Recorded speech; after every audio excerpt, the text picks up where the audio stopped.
स्वामी जी, मंच पर आसीन आदरणीय डॉक्टर वेद प्रताप वैदिक जी, मेरे बड़े भाई सरीखे श्री देवेंद्र शर्मा जी, अजय भाई, मेरे बड़े भाई सरीखे श्री ओपी श्रीवास्तव जी, श्रीमती रेणु श्रीवास्तव जी, अन्य सभी सम्माननीय अतिथिगण, स्वामी जी का जैसा निर्देश है, मैं आपसे 15 मिनट में कुछ बातें कहना चाहता हूं, कुछ बिंदु आपके बीच में रखना चाहता हूं।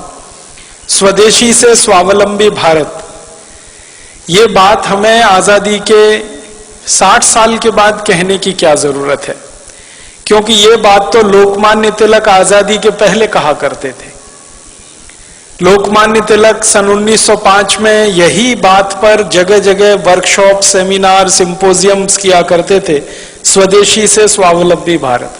1905 से 1911 तक सैकड़ों बार उन्होंने इस विषय पर परिचर्चा आयोजित की है। इसी तरह से 1905 से 1911 के बीच में लाला लाजपत राय स्वदेशी से स्वावलंबी भारत की बात किया करते थे। इसी तरह से कलकत्ता के और पूरे बंगाल और भारत के एक बहुत बड़े क्रांतिवीर अरविंदो घोष स्वदेशी से स्वावलंबी भारत की बात किया करते थे। हमारे देश के आजादी के एक बहुत बड़े नायक महात्मा गांधी आजादी के पूरे समय में, माने आजादी के आंदोलन के पूरे समय में स्वदेशी से स्वावलंबी भारत की बात किया करते थे। तो स्वदेशी से स्वावलंबी भारत की बात करने वाले आजादी के पहले के नेता थे। अब आजादी के 60 साल के बाद हमको स्वदेशी से स्वावलंबी भारत की बात क्यों करनी पड़ रही है? क्या हमारी मजबूरी है? क्या हमारी तकलीफ है? हमारा दुख क्या है? हमारा दर्द क्या है? हमारी पीड़ा क्या है? क्यों हमें यही बात कहनी पड़ रही है जो कभी गांधी जी को कहनी पड़ी, लाला लाजपत राय को कहनी पड़ी, विपिन चंद्र पाल को कहनी पड़ी, लोकमान्य तिलक को कहनी पड़ी, वही बात आज क्यों कहनी पड़ रही है? अब तो आजादी आ गई है, अब तो अंग्रेज चले गए हैं, अब तो ईस्ट इंडिया कंपनी भी नहीं है इस देश में, तब तो हम अंग्रेजों के गुलाम थे, ईस्ट इंडिया कंपनी के गुलाम थे, इसलिए हम स्वदेशी की बात करते थे। अब आजादी के 60 साल के बाद फिर स्वदेशी की बात क्यों करनी पड़ रही है? ये गंभीर प्रश्न है और वो प्रश्न मैं आपके सामने खोलना चाहता हूं। बात ऐसी है कि हमारे देश में 15 अगस्त 1947 को सत्ता हस्तांतरित तो हो गई, आजादी नहीं आई, स्वतंत्रता नहीं आई इस देश में। 15 अगस्त 1947 को गोरे अंग्रेजों से काले अंग्रेजों को सत्ता का हस्तांतरण हो गया। स्वतंत्रता नहीं आई, आजादी नहीं आई, क्योंकि स्वतंत्रता का मतलब है अपने तंत्र में जीना, आजादी का मतलब है अपनी व्यवस्थाओं में जीना। स्वदेश माने अपने देश की व्यवस्थाओं में जीना, अपने तंत्र की व्यवस्थाओं में जीना, तब हम स्वतंत्रता की बात कर सकते हैं। लेकिन आजादी के 60 साल के बाद तो एक भी तंत्र ऐसा बना नहीं इस देश में जो अपना हो। जिस संसद से कानून पारित होते हैं वो संसद अंग्रेजों की बनाई हुई है, वो अपनी कहां है? ये गोल गुंबद जो शून्य जैसा है, ये तो अंग्रेजों का बनाया हुआ ढांचा है 1927 में, जिसको महात्मा गांधी ने बहुत कड़े शब्दों में कहा था कि बम लगा के उड़ा दो इसको। गांधी जी के शब्द हैं ये। संसद को उड़ा दो, राष्ट्रपति भवन को उड़ा दो, क्योंकि वो वॉयसराय का घर हुआ करता था, गुलामी का प्रतीक है। तो गांधी जी से किसी ने कहा कि बापू आप तो अहिंसा वाले आदमी हैं और आप कह रहे हैं इसको उड़ा दो, तो उन्होंने कहा गुलामी के प्रतीकों को संभाल कर नहीं रखा जाता।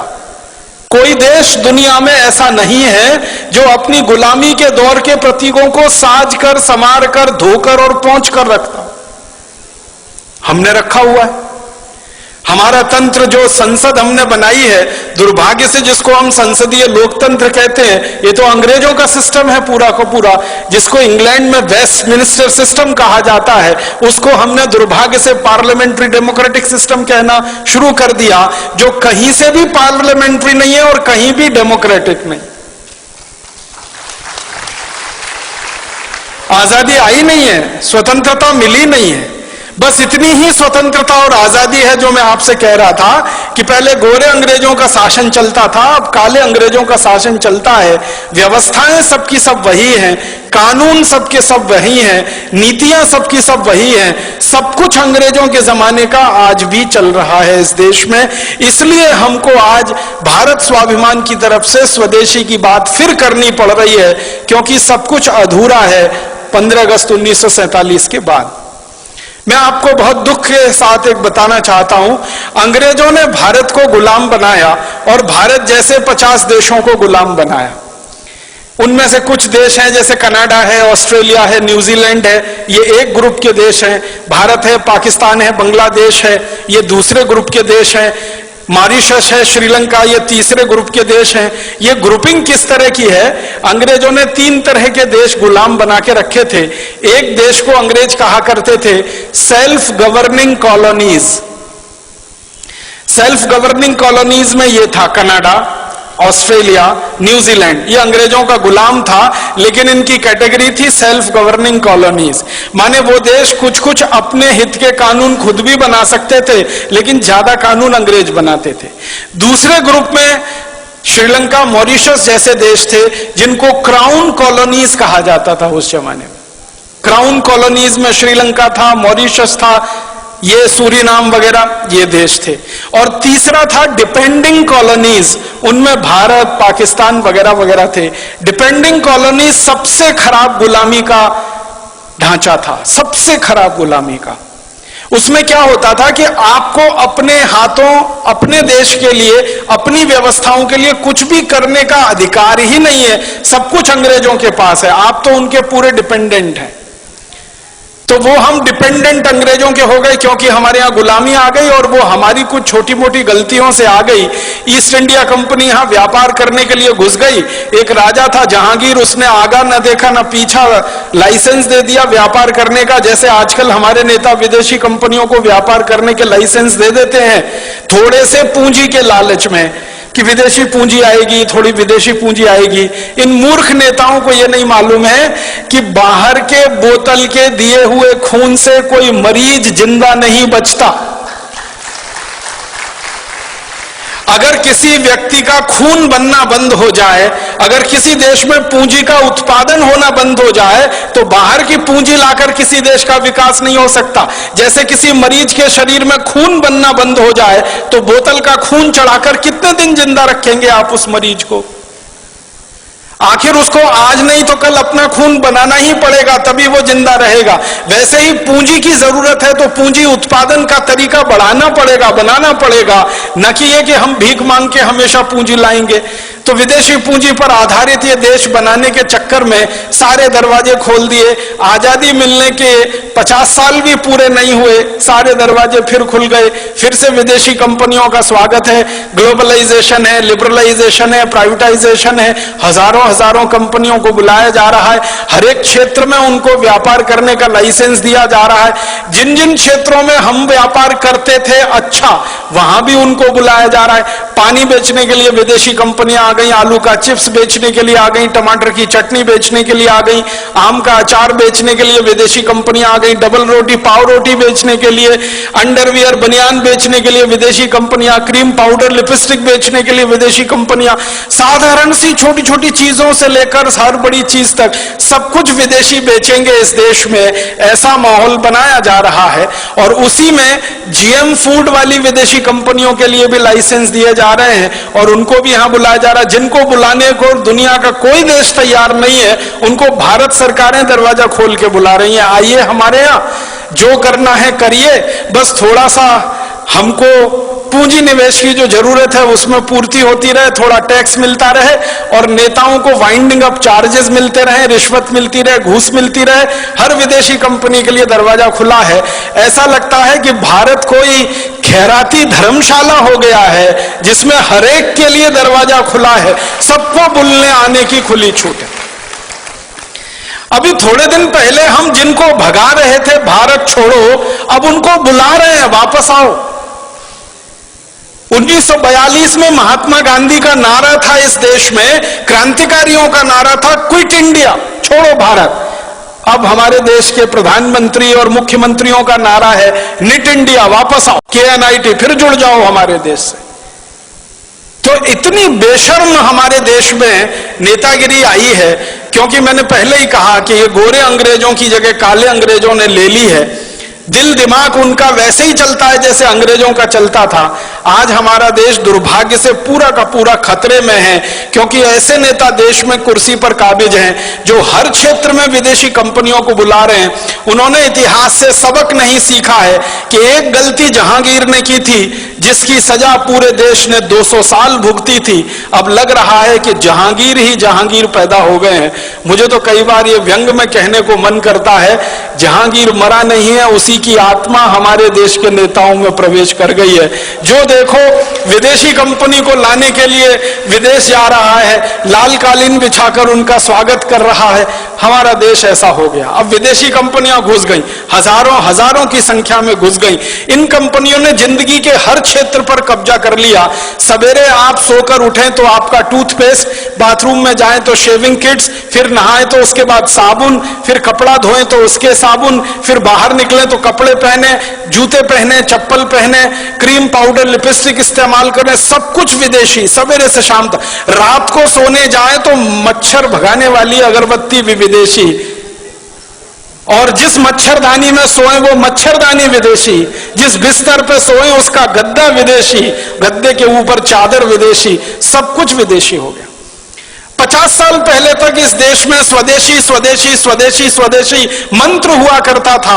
आज इस देश के नेताओं ने विदेशी विदेशी विदेशी सब बना दिया। तो आजादी के 60-62 साल में हर क्षेत्र में विदेशीकरण जब हो रहा हो तब स्वदेशी की बात करनी ही पड़ेगी।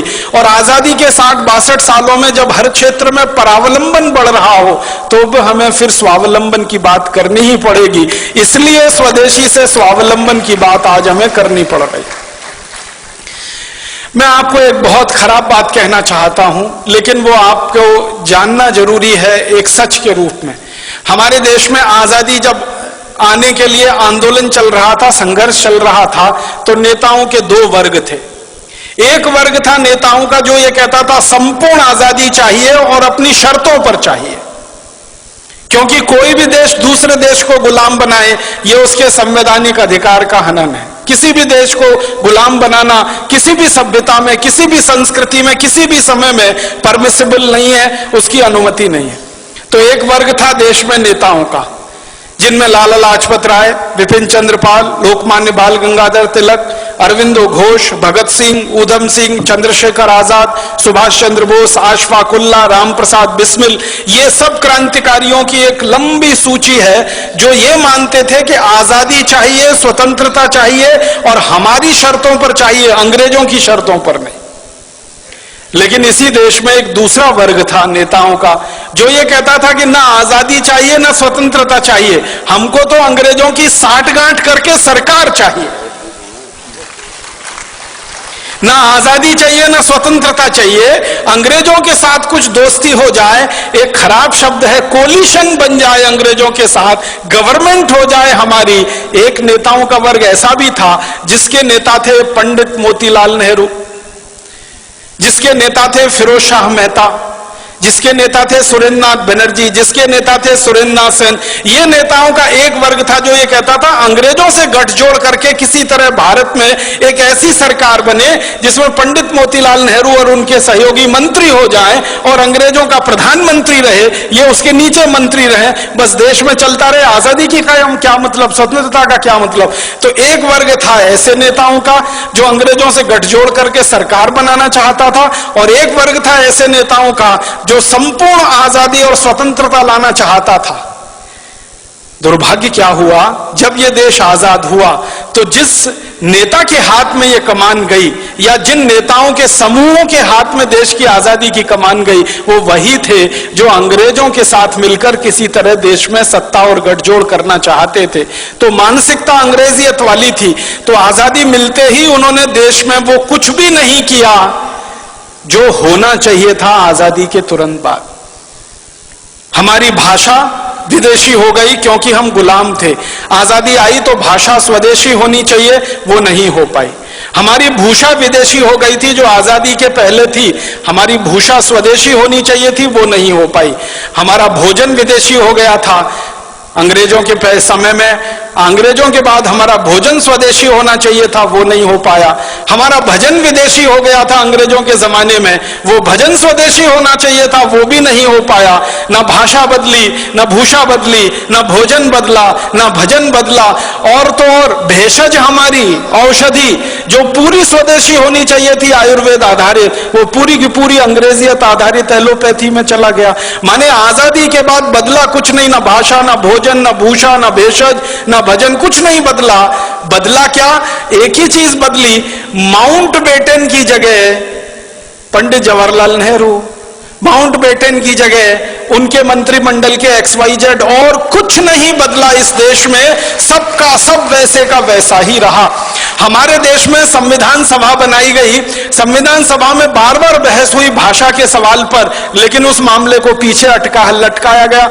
बार बार बहस हुई कि अंग्रेजों का कोई प्रतीक हमें नहीं रखना है इस देश में, उसको ऐसे ही लटका के छोड़ दिया गया। सारी की सारी संविधान सभा की बहस बेकार हो गई जब 1935 के गवर्नमेंट ऑफ इंडिया एक्ट को भारत का संविधान बना दिया हमारे देश के लोगों ने। बहुत दुख और अफसोस होता है, गवर्नमेंट ऑफ इंडिया एक्ट अंग्रेजों ने बनाया था भारत को 1000 साल गुलाम बनाकर भारत पर शासन करने के लिए, वो हमारे देश का संविधान बन गया। गवर्नमेंट ऑफ इंडिया एक्ट का कॉमा फुल स्टॉप और भारत के संविधान का कॉमा फुल स्टॉप आप मिला लीजिए, कोई अंतर नहीं है उसमें। और जब ये बात उठी तो ये कहा गया भाई जल्दी है, जल्दी है, जल्दी है, इतनी जल्दी में भारत का नया संविधान नहीं बन सकता, तो थोड़ा गवर्नमेंट ऑफ इंडिया एक्ट ले लिया, फिर अमेरिका के संविधान से, कनाडा के संविधान से, ब्रिटेन के संविधान से, यहां से वहां से, वो कटिंग पेस्टिंग होती है ना, जैसे PhDs किए जाते हैं ना हमारे देश में, 10 किताबें इकट्ठी कर ली, फिर उसमें से 11 छप गई, वैसे ही दुनिया भर की 10 किताबें इकट्ठी हो गई, 11 हमारी बन गई, भारत का संविधान। जिसका सबसे बड़ा झूठ है वो वाक्य जिसमें कहा गया है हम भारत के लोग इस संविधान को आत्मार्पित करते। कब किया था? कोई बता दे मुझे, भारत के लोगों ने उसको आत्मार्पित? संविधान सभा के कुछ नेताओं ने उसको आत्मार्पित कर लिया, तो वो भारत के लोगों ने आत्मार्पित कर लिया, ये कैसे कह सकते हैं? कभी रेफरेंडम करा के देख ले इस देश में, कब किया था हमने आत्मार्पित उस संविधान?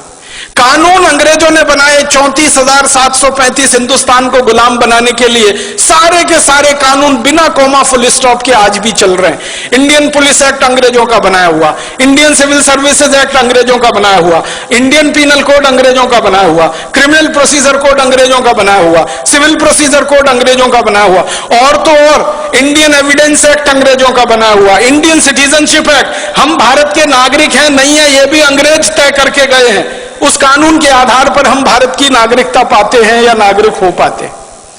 कानून वैसे ही है, भाषा वैसी है, शिक्षा पूरी की पूरी जो अंग्रेज छोड़कर गए थे वही की वही है, स्वास्थ्य व्यवस्था, चिकित्सा व्यवस्था जो अंग्रेज छोड़कर गए थे वही की वही है। हमारे देश की एक भी व्यवस्था नहीं बदली है सिवाय एक नाम बदलने के, कि जहां पहले माउंटबेटन का नाम होता था, कर्जन का नाम होता था, लिलिथगो का नाम होता था, वॉरेन हेस्टिंग्स का नाम था, क्लाइव का नाम था, वहां पर अब हमारे हिंदुस्तान के कुछ देशी नाम आ गए, व्यवस्था सब की सब वही है। और तो और मैं आपको एक शर्म की बात बता रहा हूं, आजादी मिलने के 50 साल बाद तक हिंदुस्तान की संसद में बजट शाम को पेश होता था, शाम को 5 बजे, आजादी मिलने के 50 साल बाद तक। क्यों? जब हमारी संसद में शाम के 5 बजते हैं तो लंदन की संसद में सवेरे के 11:30 बजते हैं, ब्रिटिश संसद में सवेरे 11:30 बजे किसी को सुनना हो बजट तो अंग्रेज सुन सके, इसके लिए आजादी मिलने के 50 साल बाद तक, सन 1997 तक बजट शाम को 5 बजे आता रहा। इतनी गुलामी में यह देश रहा है, इतनी गुलामी। अंग्रेजों ने वंदे मातरम को बैन कर दिया था हमारे देश में, आजादी मिलने के 50 साल बाद तक हमारे देश की संसद में वंदे मातरम नहीं गाया जा सका। ये शर्म की बातें हैं हम सब के लिए। तो इसलिए हमारा मानना है, कम से कम मेरा तो मानना है, आजादी आई नहीं है स्वतंत्र, कम से कम मेरा तो मानना है आजादी आई नहीं है, स्वतंत्रता मिली नहीं है, सत्ता का हस्तांतरण हो गया, गोरे अंग्रेज चले गए, काले अंग्रेज आ गए, देश वैसे ही चल रहा है, व्यवस्था वैसे ही चल रही है। इसलिए न किसानों की हालत सुधरती है, न मजदूरों की हालत सुधरती है, न गरीबों की हालत सुधरती है, न मजलूमों की हालत सुधरती है, क्योंकि यह व्यवस्था जो आज चल रही है ये तो अंग्रेजों ने बनाई थी लूट के लिए, खसोट के लिए, बर्बादी के लिए। आजादी मिलने के बाद अगर व्यवस्था वही चलेगी और आप ये कहो लूट ना हो, तब तो ये होने वाला नहीं है। लूट तो इस व्यवस्था का मुख्य आधार है। पहले अंग्रेज लूटते थे, अब हमारे ही काले अंग्रेज लूटते हैं इस देश को। पहले अंग्रेज लूटते थे इस देश को और लाखों करोड़ों रुपया लंदन लेके जाते थे। एक अंग्रेज का जानकारी देके मैं खत्म कर रहा हूं। रॉबर्ट क्लाइव नाम का एक अंग्रेज था, हिंदुस्तान आया, बंगाल का राजा बन गया, गवर्नर हो गया, लूटना शुरू किया उसने। कलकत्ता नाम के शहर को 7-8 साल लूटा। लूटने के बाद सारा माल लेके लंदन गया। ब्रिटिश पार्लियामेंट में उसकी शिकायत हो गई। कई लोगों ने उसकी शिकायत की कि इसने बहुत अत्याचार किए हैं भारत में और लूट मचाई है, तो उसके खिलाफ मुकदमा चला। वो अंग्रेजों का पहला और आखिरी अधिकारी था जिसके खिलाफ मुकदमा ब्रिटिश पार्लियामेंट में चला। तो एमपीस कुछ खड़े हो गए और उससे पूछने लगे, भाई तुमने क्या लूटा है, कितना लूटा है? तो कहता है कि मैंने जितना भी लूटा है उसका आकलन तो नहीं किया है, लेकिन भारत से लाने के लिए पानी के मुझे 900 जहाज लगे, 900 शिप्स भर के मैं सोना चांदी हीरा जवाहरात कलकत्ता से लूट कर लाया। तो फिर एक अंग्रेज पूछता है इसका वैल्यू बताओ, तो कहता है रफली 1000 मिलियन स्टर्लिंग पाउंड्स। एक अंग्रेज इतना लूट के ले गया, लंदन में उसने जमा कर लिया। तो ये तो अंग्रेज था जो विदेश से आया और हिंदुस्तान को लूट कर ले गया। अब काले अंग्रेजों ने इस देश का 72,80,000 करोड़ रुपए पिछले 60 साल में लूटा है और स्विट्जरलैंड की बैंकों में जमा कर रखा है। आप बताइए इनमें और अंग्रेजों में क्या फर्क है? तो इसलिए इन काले अंग्रेजों के खिलाफ ऐसी ही लड़ाई लड़नी पड़ेगी जो गोरे अंग्रेजों के खिलाफ लड़नी पड़ी थी। इन काले अंग्रेजों को हिंदुस्तान से ऐसे ही भगाना पड़ेगा जैसे कभी अंग्रेजों को भगाना पड़ा था, और इस व्यवस्थाओं को खत्म कर देना पड़ेगा जो अंग्रेज हमारे यहाँ छोड़कर चले गए हैं। हमारी पूरी की पूरी कृषि व्यवस्था और कृषि नीति अंग्रेजों की है, वाणिज्य व्यवस्था वाणिज्य नीति अंग्रेजों की है, टैक्सेशन का सारा सिस्टम अंग्रेजों का है, एजुकेशन पूरा अंग्रेजों का है, सिलेबस पूरा अंग्रेजों का है। और तो और सब्जेक्ट नहीं बदल पाए हम आजादी के 60 साल में। एंथ्रोपोलॉजी अंग्रेज पढ़ाया करते थे गुलाम लोगों के अध्ययन के लिए, वो आज भी पढ़ाया जा रहा है इस देश में। तो बहुत शर्म है हम सबको अपने आप पर और अफसोस है। इसलिए हमें स्वदेशी की बात, स्वावलंबन की बात फिर कहनी पड़ रही है आजादी के 62 साल में। और एक अधूरी लड़ाई जो छूट गई 1947 15 अगस्त में, वो अधूरी लड़ाई को हमें पूरा करना है। स्वतंत्रता हमें लानी है, स्वराज्य की स्थापना हमें करनी है, स्वदेशी को लाना है, स्वराज्य और स्वदेशी को लाकर ऐसा एक तंत्र बनाना है जो सुजलाम सुफलाम भारत का प्रतीक बने। ये बोलकर आप सभी का आभार, बहुत धन्यवाद।